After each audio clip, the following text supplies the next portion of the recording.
What's going on, you guys? Riley here. Today we are going to be taking a look at the 2019 Mercedes-Benz A220.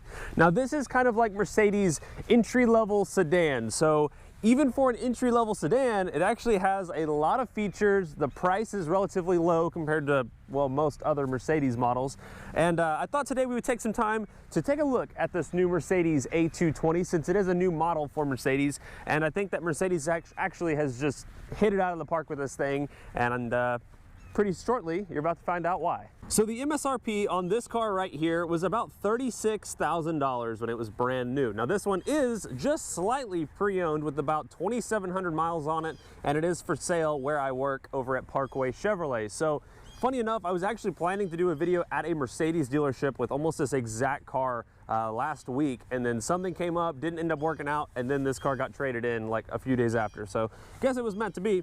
But anyways, I figured we'd take some time to take a look at Mercedes entry-level sedan, because if you've been following the channel for a while, you'll probably know that I absolutely love Mercedes. I think they're killing the game right now. Not necessarily just with their exterior looks, but the interiors is really what gets me, and that's where you're spending most of your time anyways. Now, I will start this off by saying there are a few immediate negatives with this car. One being it's front-wheel drive, two being it's just a 2-liter, 4-cylinder engine that has a turbo on it. It only makes 188 horsepower and I think 212-ish pound-feet of torque. So it's not going to win any races, but what this car is great at doing is being a fantastic daily driver with a actually somewhat luxurious interior, which we will get to in just a minute. So just for features on their entry-level sedan, you have front parking sensors, keyless entry, blind spot monitoring, kind of all the modern stuff really. Then if we come around to the back, you'll see even for an A-Class, which is like their small sedan, it's actually pretty roomy back here. So definitely a decent spot. They have this little grab handle up here that you just grab and pull down on. So, you know, overall, I really like the way these things look. For, you know, when you compare any other sedan on the market that's about 30 grand or so, I mean, you're getting like a Malibu, or I'm trying to think what else is kind of in that range. I mean, I'm sure there's like a Camry or a Corolla. I'm sure there's different Nissan cars. I mean, I'm sure there's a lot of other things that I'm just forgetting to mention right now that are sedans about 30 grand. And why would you want one of those when you can have one of these? And where this car really excels compared to everything else is going to be the interior. I absolutely love the new Mercedes interiors, and I think the only way to really show it off will be to go ahead and hop in, start it up, and then show everything once it all comes to life. Okay, so we're switching over to GoPro view because this lens is much wider than my main camera. But let's go ahead and take a look at the interior. Here is the key fob, keyless entry, definitely a nice looking key. Then you would just walk up. There's this little button here that you would press, and then welcome to my favorite part of this whole entire car. So let's go ahead and hop on in. We'll turn the steering wheel straight. We'll turn the music off, and then let's take a look at what we can find in here. Okay, so where to begin? Overall, this interior is extremely comfortable. I've been driving this thing around for about 20 miles before I started filming, trying to figure out what I like and dislike about this car, and there are a few of both. But I gotta say, just the overall interior, I absolutely love it, and I think everything's nicely wrapped in like a leather. They actually use a lot of like metal in some different places around the interior, which I think is pretty cool as well. It's not so much cheap plastics. Everything else is going to be like a gloss black finish, which I think is a nice touch as well.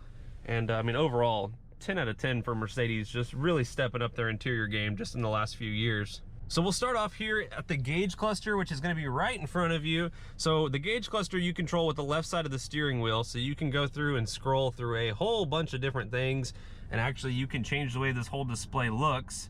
So if you want to have it where it looks like this, then you can do that. I mean, there's a bunch of different ways that you can configure this car to your liking. So we'll get into that in just a minute, but you can also change the colors of all these gauges and all that good stuff. Moving back out though, the steering wheel is just nicely leather wrapped and it's round. I mean, kind of basic, but it just looks aesthetically pleasing. Everything on this side of the steering wheel will control the screen up there. On this side of the steering wheel controls that screen over there with a volume knob right in the middle. So now we will move over to this screen here, which is very easy to get lost in. So number one, you can change everything with, if I hit home, then it takes you to the home screen. You can also do the same thing from this little touchpad down here. So if I go back into the radio screen and then you hit the home button here, now it takes you back home. So you have two different ways, whatever is more comfortable for you. I'm sure there's pros and cons to both in just different situations. Now, I mentioned earlier, there's a bunch of different ways you can configure this car exactly to your liking. So we will hop down into the themes section, and as you can see, there's a whole bunch of different themes in here that will change the colors of things. As you can see, the gauge cluster looks totally different. It has little performance, little recorders here, so when you get on the gas, it'll show you an immediate little readout of your torque and horsepower, so that's kind of cool. Hopping more down to themes here, go to efficiency, which is, I guess, more for your fuel economy and that type of thing, but the screen completely changes once again. There's a bunch of different ones that you can go through and take a look at. I just think that's really cool. And you know, you can tailor the car exactly to your individual needs and preferences. One of the features this particular car does not have that a lot of them do have is this ambient lighting that's found in a bunch of different places, like the vents. There's some like lighting that goes on the dash. This particular car does not have that, but the ones with it, I think that is super, super cool. So I think if I was buying one of these, I'd have to get the lighting just because I'm a nerd, I guess. And then if we go over to system, this is where you can once again change the way just about everything looks in here. So we'll go to classic, now sport. As you can see, changes everything to this color.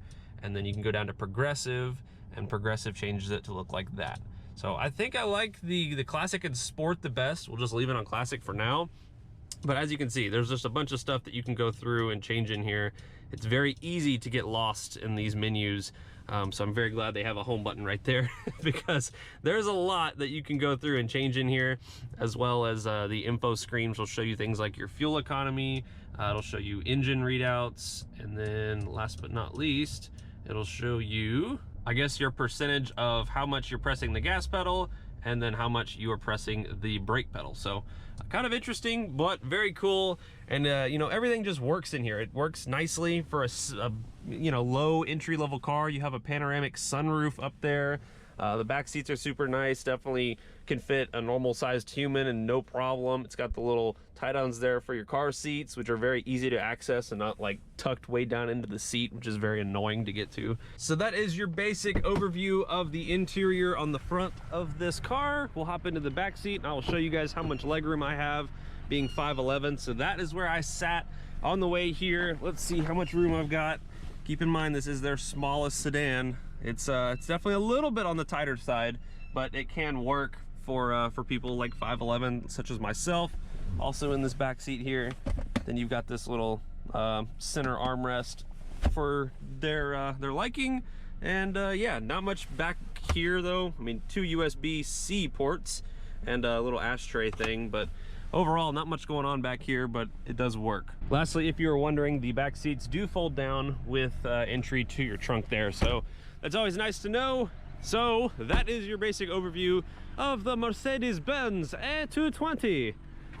Now all that's left to do is go take this thing out for a drive, see if it drives even somewhat as good as it looks on the interior. And I gotta admit, even though it's nothing super fancy, nothing that's super out there, it does look pretty darn good from the exterior as well, for being a A220. So like I said earlier, you're not going to go out and win any racing competitions in this car. It's not the absolute fastest thing on the road. However, what it is a fantastic daily that gets over 30 miles per gallon. Looks good, it's comfortable, has a lot of nice features, does just about everything you'd ask of it to. So we will go find out just how fast it is, because 188 horsepower does not sound like a lot. However, nowadays that actually is a decent amount. So the transmissions are a lot more efficient. The way they're able to put that actual power to the ground, it's a lot different than it used to be. So even though it's just a measly 188 horsepower, just on my way here, I was actually quite surprised that it's not too bad. So we will go ahead, throw this car into the sport mode that it has, which immediately makes the throttle response a whole lot more peppy. And then let's just get on it. Well, I mean, it's all right. It's, like I said earlier, not gonna win any racing competitions, but it's really not bad. And that's really not what this car is designed to do. The handling is actually pretty decent. It's a little bit kind of top heavy. You can kind of tell in the corner, there's a lot of body roll, but I mean, the steering, the feeling in the steering feel, I can't talk. The steering feel in this car is actually very good, very direct, and it like, I don't know, that's kind of surprising for just being an entry-level Mercedes. It does pretty good. So while this car may not be as fun or exciting as one of the AMG models, recently I reviewed a C63 AMG, which I had an absolute blast driving that car, and I think if I had kids right now, that's probably the car that I would own. And then prior to that, I reviewed the E63, which is just that larger brother of the C63 with more power and more space. But the E63 was the first Mercedes that I've reviewed since they did their interior refresh, I guess you'd call it, where they went over to interiors looking more like this. And that was really what opened my eyes to, man, these are really nice and really comfortable. And I gotta say, out of Mercedes, BMW, and kind of that whole little segment, Mercedes, you guys take first place. You can't. Stop. No. What can I do for you? Nothing! Now, with that all being said, it's not all complete positive. I think Mercedes kind of overcomplicates a lot of weird things, like going through the menu settings, it's like a headache. Trying to set your radio presets, it took me a while to like figure out what I had to go do, and everything just takes a little bit longer. It's not as convenient as many other cars. The system, it works great. It just takes forever to learn. So that's a little strange. There's also a little navigation / map button down here, and I hit it 100 different times and nothing happens. So it's just a reminder that I guess you could have got navigation on this car, but you didn't. And instead of making the button blank, they have it where it says navigation and map, but it does nothing. Also, this car has the horrendous stop-start feature where if you come to a stoplight, it will shut off the engine. Thankfully, there is a button right below the start button where you can turn that feature off, so that feature would remain off for me all the time. Other than that, everything else is laid out relatively nicely. You have a big storage compartment up here in front of where your cup holders are, so that's kind of cool, I guess. And like I said earlier in the very beginning of this video, it's all leather and metal, and it doesn't feel super cheap in here for being a $30,000 car. You do get a lot of car for your money, just not so much when it comes to the performance side. It's not bad, but it's not great either. I mean, it works. Wow, that turning radius is amazing. That was impressive. But with the horsepower being in question, one thing that's not in question is just the overall driving dynamics of the car. It drives great. The throttle response is actually impressive for being a little tiny turbocharged engine. I mean, it works great. I really don't have any complaints. It's not a race car. Don't expect it to be. And if you get that thought out of your head, then everything is great with this thing. Also, when you sit here and try to think of something else that's, you know, about $30,000, $35,000 that is nicer than this, I can't come up with anything in the sedan segment. I really don't think there's anything else out there that is as nice as this, and something that I would prefer to buy over this. It's it's kind of impressive because I never thought I'd be on board with, like, I love Mercedes, but Mercedes, you guys are doing great. So overall, my thoughts on the new A-Class: absolutely love it. I think you guys should definitely go check them out, whether it's at a new Mercedes dealership or if you can find one pre-owned somewhere. Go take a look at it. I think you'd be pleasantly surprised. If you're looking for a nice little daily driver that gets good gas mileage, it's comfortable, it's somewhat quick-ish. Okay, maybe not the quick part, but if you're looking for something with a lot of features, I mean, the panoramic sunroof, front parking sensors, there's a lot of stuff that you get with this car for a relatively low amount of money compared to everything else out on the automotive market right now. So I would definitely say go take a look at one of these things. You would probably be pleasantly surprised. If you're watching this video and one of the first days that it's uploaded, this car is for sale at Parkway Chevrolet. Like I said, this one had an MSRP of like 36 and some change. I'm not exactly sure which options this one has compared to like the entry levels with absolutely zero options. But I think we've got it on our website for like around 30-ish right now. So I'd be super happy to sell this to one of you guys and have you guys driving a nice new daily, because if you guys don't buy it, well, I might. So thank you guys for watching this video. I will see y'all in the next one. Take it easy. Let's do a little sport mode. Oh, jeez.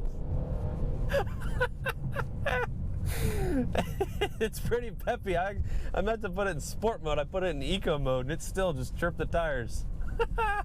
It's really quick down low. Okay, maybe that's the secret to this car.